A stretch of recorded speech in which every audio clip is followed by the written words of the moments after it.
Imagine a time when warriors on horseback thundered across the plains of India, their swords thirsty for victory. This is the story of the Delhi Sultanate, a powerful kingdom that ruled over much of India for over 3 centuries. The Delhi Sultanate wasn't built in a day. It rose from the ashes of the Rajput kingdoms, which crumbled under the relentless pressure of invaders from Central Asia. In 1192, Muhammad of Ghor clashed with Prithviraj Chauhan at the Battle of Tarain. Muhammad of Ghor's victory at Tarain marked a turning point in Indian history. Qutb-ud-Din Aibak, a former slave general of Muhammad of Ghor, ascended the throne of Delhi in 1206, marking the beginning of the slave dynasty. The slave dynasty laid the foundation of the Delhi Sultanate, but faced internal power struggles and external threats. The arrival of the Khiljis, known for their ambition and military prowess, ushered in a new era.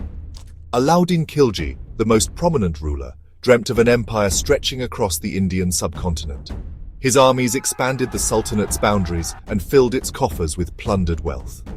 Alauddin was also a shrewd administrator, implementing economic reforms to centralize power. The Mongols, a formidable force, were now knocking at the Sultanate's northwestern gates. The Tughlaqs, who succeeded the Khiljis, inherited a vast and powerful empire. Ghiyasuddin Tughlaq restored order after the tumultuous reign of the later Khiljis. However, his son, Muhammad bin Tughlaq, became the most enigmatic and controversial figure of this era. Muhammad bin Tughlaq was a brilliant scholar, a skilled general, and a visionary ruler.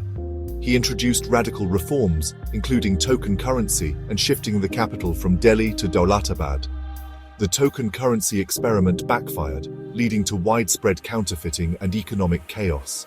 The forced migration to Daulatabad caused immense hardship and resentment. Revolts erupted, weakening the Sultanate and emboldening its enemies. The Tughlaq dynasty's decline paved the way for the rise of the Sayyids and later the Lodis. The Sayyids, claiming descent from the Prophet Muhammad, lacked the military strength to hold on to their territories. Rebellions and invasions further weakened their grip on power. The Lodis, of Afghan origin, brought renewed military vigor. They expanded the Sultanate's territories, but faced constant conflicts with the Rajputs and the rising power of the Mughals. The once mighty Delhi Sultanate was now a shadow of its former self. Internal strife and external threats had taken their toll. The Delhi Sultanate was a period of great cultural ferment and architectural innovation. The Sultans were patrons of art, literature, and architecture. They commissioned magnificent mosques, tombs, and palaces, leaving a rich architectural legacy.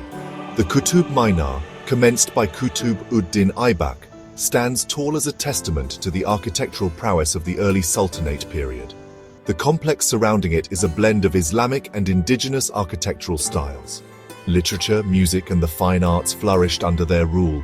Amir Khusrau, a prolific poet, musician, and scholar, adorned the court of Alauddin Khilji with his genius. The arrival of Islam in India through the conquests of the Delhi Sultanate brought about a new chapter in the subcontinent's religious landscape. The Delhi Sultanate, established in the early 13th century, marked the beginning of Muslim rule in northern India. This period saw the introduction of new cultural, architectural, and religious elements that would leave a lasting impact on the region. While Islam became the religion of the ruling elite, Hinduism continued to flourish among the masses. The majority of the population remained Hindu, practicing their age-old traditions and rituals. The coexistence of these two religions created a unique socio-religious environment where both faiths influenced each other in various ways. The interaction between these two great faiths was complex, marked by periods of both harmony and conflict. There were times when Hindu and Muslim communities lived peacefully, engaging in trade, cultural exchanges, and even intermarriage. However, there were also periods of tension and strife, often fueled by political ambitions and religious zeal. Many sultans sought to establish the supremacy of Islam. They built grand mosques, patronized Islamic scholars, and promoted Islamic law. Their efforts were aimed at consolidating their power and legitimizing their rule in a predominantly Hindu land. Temples were destroyed, conversions were encouraged, and jizya, a tax on non-Muslims, was imposed. These actions were often met with resistance from the Hindu population, who saw them as an attack on their religious and cultural identity. This led to resentment and resistance among sections of the Hindu population. There were instances of rebellion and defiance as communities sought to protect their religious practices and way of life. Despite the challenges, Hinduism remained resilient and continued to thrive. However, there were instances of religious tolerance and cultural exchange. Some sultans recognized the importance of maintaining harmony and adopted policies that promoted coexistence. They encouraged dialogue between religious leaders and supported cultural activities that brought people together. Some sultans adopted a more pragmatic approach towards their Hindu subjects. They realized that cooperation and mutual respect were essential for the stability and prosperity of their kingdom. These rulers often employed Hindus in their administration and allowed them to practice their religion freely. This period witnessed the emergence of a unique syncretic culture, a blend of Islamic and Hindu traditions. The fusion of architectural styles, art, and literature created a rich cultural tapestry that reflected the diversity of the region. Festivals and celebrations often incorporated elements from both religions, fostering a sense of shared identity. The Bhakti and Sufi movements, emphasizing personal devotion, gained momentum, bridging the gap between Hinduism and Islam. These movements promoted the idea of a personal connection with the divine, transcending religious boundaries and fostering a spirit of unity and understanding among the people. While the sultans and their nobles resided in opulent palaces, adorned with intricate carvings and luxurious furnishings, the lives of ordinary people during the Delhi Sultanate were a world apart. These common folk lived in simple, often modest homes. The majority of the population lived in villages, surrounded by vast fields and natural landscapes. Their lives were intricately linked to the land, with daily routines revolving around agricultural activities. Agriculture formed the backbone of the economy, providing sustenance and livelihood for the majority. Farmers produced a variety of crops like wheat, rice, sugarcane, and cotton, which were essential for both local consumption and trade. Trade and commerce flourished, with bustling marketplaces dotting the urban landscape. These markets were vibrant hubs of activity, where merchants and traders exchanged goods and services. Cities like Delhi, Agra, and Jaunpur emerged as important centers of trade, attracting traders from far and wide. Caravans laden with silk, spices, and precious stones traversed vast distances, connecting the Sultanate to other parts of the world. These trade routes brought immense wealth to the Sultanate, enriching its coffers and enhancing its cultural diversity. Society was deeply hierarchical, with the ruling elite at the top, enjoying privileges and luxuries. The nobles and aristocrats held significant power and influence, often living in grand estates. In contrast, the peasantry formed the vast majority, working tirelessly to sustain the economy. Slavery was also an unfortunate reality, with prisoners of war often forced into servitude.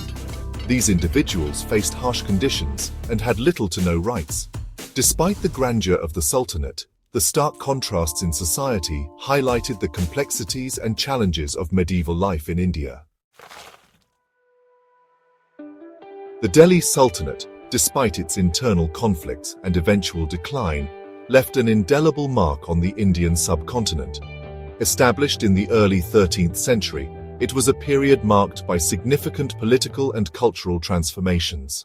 The Sultanate's rulers, though often embroiled in power struggles, managed to create a lasting legacy that would influence the region for centuries to come. Its impact on India's political, social, economic, and cultural landscape was profound. The administrative systems introduced during this period laid the groundwork for future governance structures.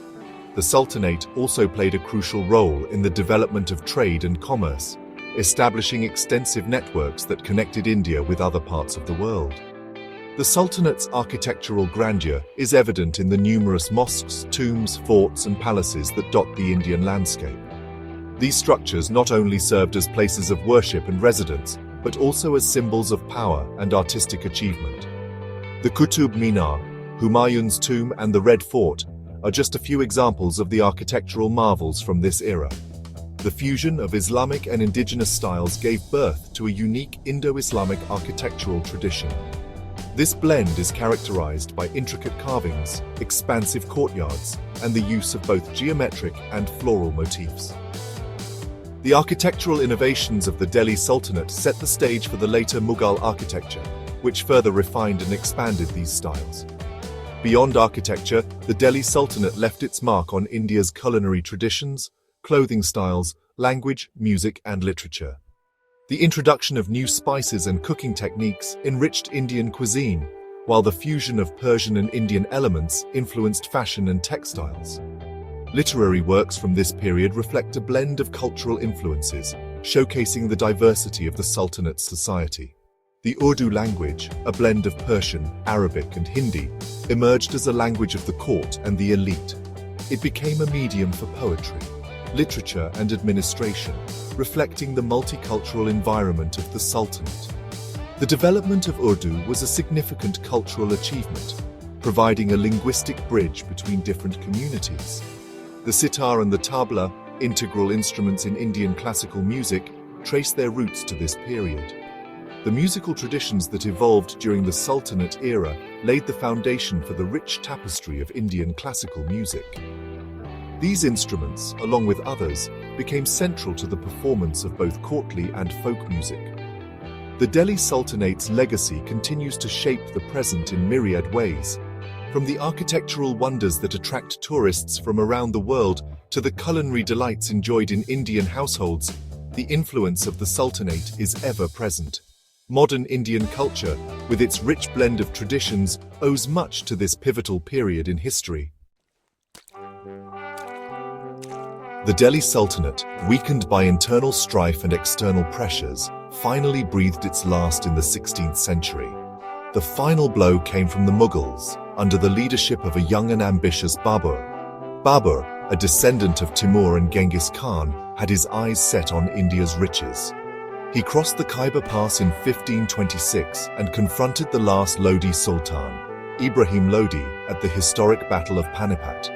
The clash would decide the fate of a subcontinent and mark the beginning of a new chapter in Indian history.